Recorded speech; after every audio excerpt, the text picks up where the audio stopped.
Ça alors, je ne savais pas que la Terre était toute fissurée. Eh oui, la petite voix. La surface du globe terrestre est composée d'une douzaine de grands morceaux. On les appelle les plaques tectoniques.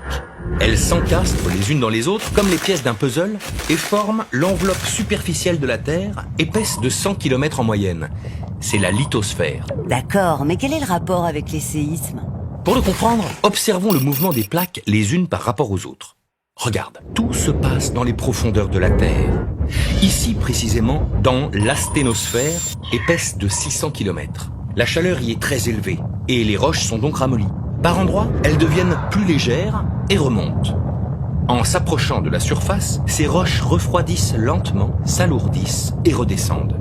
Ce lent circuit, appelé mouvement de convection, entraîne le déplacement des plaques à la surface de la croûte terrestre. C'est la tectonique des plaques. Les plaques se déplacent donc comme un tapis roulant. Elles apparaissent d'un côté et disparaissent de l'autre.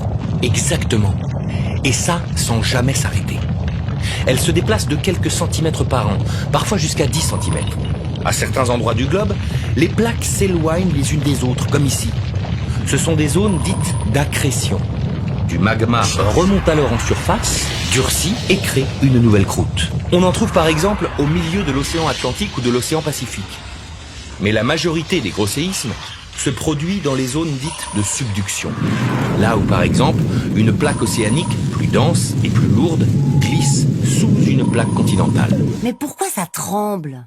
Eh bien, si en profondeur, les plaques chaudes et visqueuses glissent en permanence les unes contre les autres, à la surface, en revanche, ça coince. Il y a beaucoup plus de frottement. Les roches de la croûte terrestre accumulent donc de l'énergie et se déforment comme un élastique.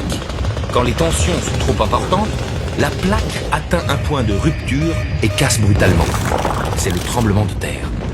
Ce coulissage brusque entre deux plaques crée alors une faille qui peut se faire sur un plan vertical, une partie du sol se retrouve alors plus haute que l'autre, ou sur un plan horizontal, ce qu'on appelle un décrochement.